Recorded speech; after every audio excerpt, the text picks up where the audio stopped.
La maturité spirituelle. Dans la Bible nous lisons que le Seigneur a dit à Pierre de préserver les intérêts de Dieu sur la terre, quand il sera mature. Après qu'ils eurent mangé, Jésus dit à Simon-Pierre, « Simon, fils de Jonas, m'aimes-tu plus que ne m'aime ceci ?» Il lui répondit, « Oui, Seigneur, tu sais que je t'aime. » Jésus lui dit, « Paie mes agneaux. » Il lui dit une seconde fois, « Simon, fils de Jonas, m'aimes-tu ?» Pierre lui répondit, « Oui, Seigneur, tu sais que je t'aime. » Jésus lui dit, « Paie mes brebis. » Il lui dit pour la troisième fois, « Simon, fils de Jonas, m'aimes-tu ?» Pierre fut attristé de ce qu'il lui avait dit pour la troisième fois, « M'aimes-tu ?» Et il lui répondit, « Seigneur, tu sais toutes choses, tu sais que je t'aime. » Jésus lui dit, « Paie mes brebis. En vérité, je te le dis, quand tu étais plus jeune, tu te saignais toi-même, et tu allais où tu voulais, mais quand tu seras vieux, tu étendras tes mains, et un autre te ceindra, et te mènera où tu ne voudras pas. » Il dit cela pour indiquer par quelle mort Pierre glorifierait Dieu. Et ayant ainsi parlé, il lui dit, « Suis-moi. » Pierre, s'étant retourné, vit venir après eux le disciple que Jésus aimait, celui qui, pendant le souper, s'était penché sur la poitrine de Jésus, et avait dit, « Seigneur, qui est celui qui te livre ?» En le voyant, Pierre dit à Jésus, « Tu es celui-ci, Seigneur, que lui arrivera-t-il ?» Jésus lui dit, « Si je veux qu'il demeure jusqu'à ce que je vienne, que t'importe toi, suis-moi. » Jean 21, 15-22. Nous pouvons constater que c'est quand on devient mûr en Christ qu'on peut construire avec Dieu des choses éternelles. Il faut être mature avant de produire des fruits dignes de la repentance. Cette maturité, quand est-ce qu'elle vient? Seuls les fruits issus de la maturité demeurent. Jésus dit que, seul celui que lui, il établira pour apporter des fruits qui vont demeurer. Jean 15:16. Adam a commencé par porter des fruits dans le 7e jour. Comment, avant la création d'Ève, l'Esprit de Dieu habitait en Adam, n'est-ce pas? Pourquoi avant d'arriver à porter des fruits durables pour Dieu, il fallait qu'Adam meure? Nous lisons dans les Saintes Écritures qu'à un certain moment de sa vie, Adam est mort temporairement. Nous avions dit plus haut qu'Adam a marché avec Dieu. Est-ce que cela ne suffisait pas? Pourquoi Dieu fit encore mourir Adam? La Bible dit, alors l'Éternel Dieu fit tomber un profond sommeil sur l'homme, qui s'endormit. Genèse 2:21. Il faut lire aussi Jean 11:11 pour comprendre ce qui s'est passé réellement. Oui, Dieu après avoir mis en l'homme son esprit, l'a encore conduit dans l'œuvre du Christ. Il ne suffit pas d'avoir l'Esprit de Dieu en soi pour plaire à Dieu.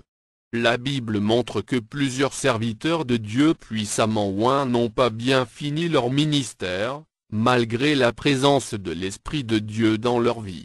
Le rôle de l'Esprit de Dieu en nous est de nous faire mourir par rapport au péché et au monde et de nous amener à vivre la vie de Dieu.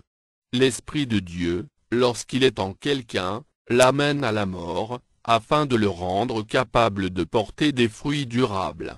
Le rôle du Saint-Esprit en Jésus, nous le verrons plus loin, était unique, le conduire à la mort. Jean 12:27. Un homme mûr c'est celui qui a accepté parfaitement la mort de sa chair. Adam ne pouvait jamais avoir de femme si Dieu ne l'avait fait dormir. Il y a tellement de missions inaccomplies dans la vie de plusieurs personnes, tout simplement parce qu'elles n'ont pas eu la chance d'entendre le vrai évangile. Dans la vie de plusieurs chrétiens, même les pasteurs qu'on dit puissamment oints, le Saint-Esprit n'est pas plus honoré que l'honneur que l'on. Quand le Saint-Esprit n'était qu'un simple locataire dans le cœur d'Adam, Adam était resté seul sans compagne, mais quand Adam a permis à l'Esprit de Dieu de l'amener jusqu'à la mort, il devint plusieurs, c'est-à-dire Adam et Ève. Rappelons à tous que seuls les fruits issus de la mort sont éternels. Tous les autres types de fruits seront consumés par le feu, c'est-à-dire que ces œuvres vont disparaître. Que d'églises ont disparu, que de convertis sont retournés dans le monde, combien d'œuvres chrétiennes sont mortes ou ont disparu après, ou même avant, la mort de leurs initiateurs. C'est la mort de Jésus seul qui a le pouvoir de libérer les vraies bénédictions d'une personne. Tant que cette mort n'est pas dans la vie d'une personne, ces bénédictions resteront toujours bloquées.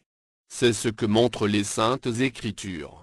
Puis je vis dans la main droite de celui qui était assis sur le trône un livre écrit en dedans et en dehors, scellé de 7 sceaux.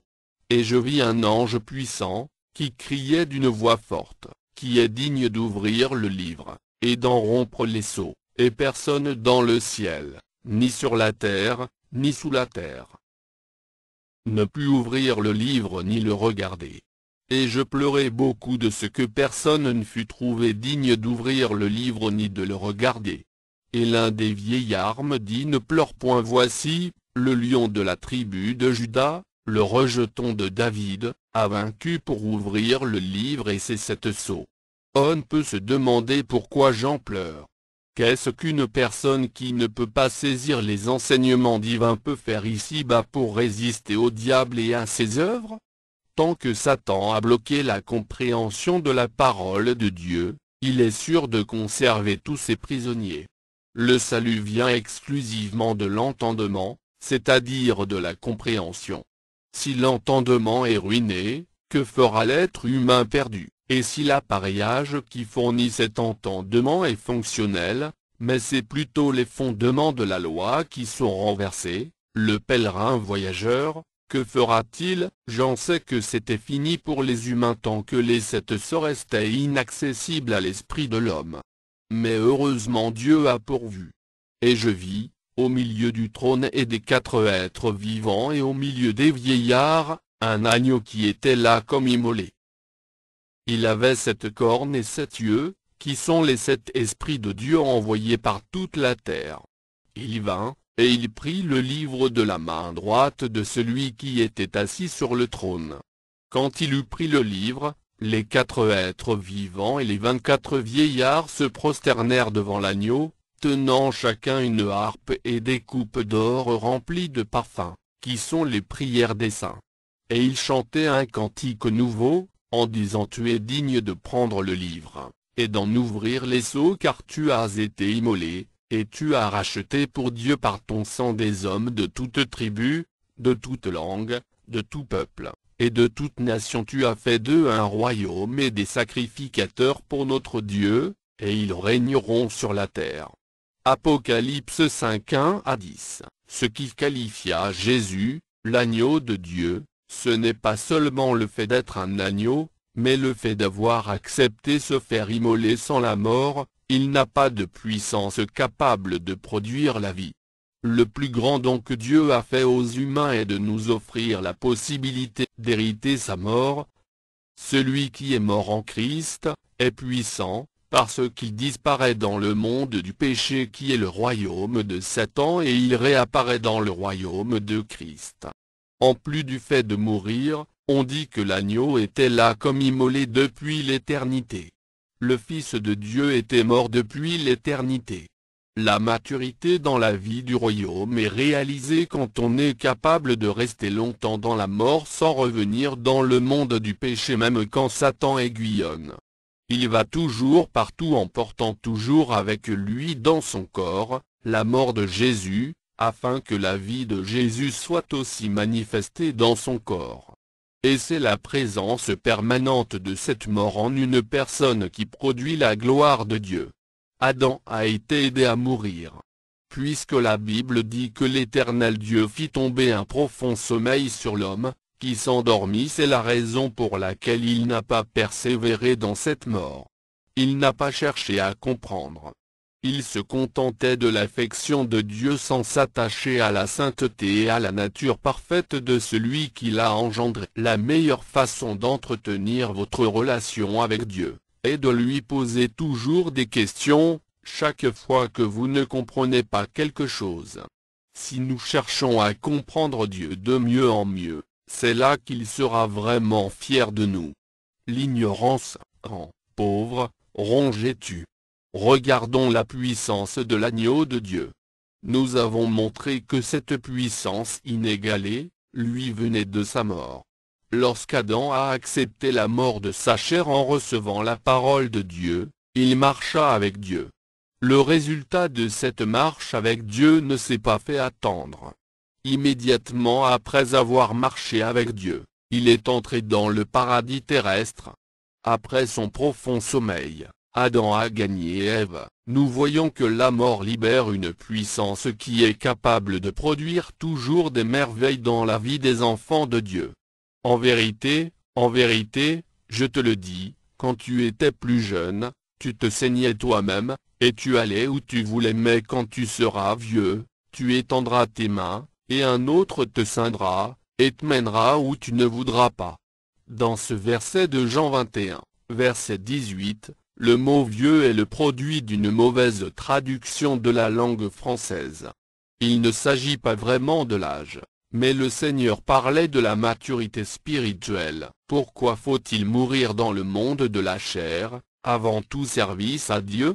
Dans le psaume 118-27 on montre que la vie chrétienne est après tout, la vie de la croix, la mort de la chair. Il ne peut pas avoir d'œuvre de Dieu sur cette terre si ce n'est au travers de la mort et de la résurrection par la foi en Jésus-Christ. Quand Christ vivra en vous et sera maître de votre personne à 100%, alors ce ne sera plus vous qui agirez, ce sera Christ. C'est pourquoi dans toute la Bible cette mort est mentionnée partout.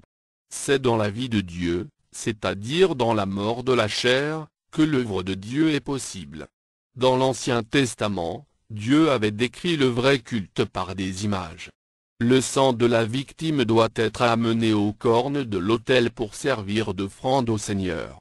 En d'autres termes, la parole de Dieu emmène le croyant à mourir avec Christ. Il se met à faire ce que sa chair ne veut pas faire, ce que la personne ne peut pas faire naturellement. Quand la parole de Dieu conduit quelqu'un jusqu'aux cornes de l'autel pour être sacrifié, c'est que cette personne s'est totalement engagée. Une telle personne est un sacrifice vivant d'une agréable odeur à Dieu. Que représente alors le sacrifice? Dieu veut nous demander de vivre dans la justice en souffrant l'injustice et en acceptant de porter les fardeaux des autres. C'est l'ignorance et l'orgueil qui sont les deux principales raisons de nos différends qui, à leur tour, ne sont que des actes de rébellion contre le Créateur. Quand Jésus mourait, il avait un cœur pur, une face d'agneau pur, une mine toujours inchangée.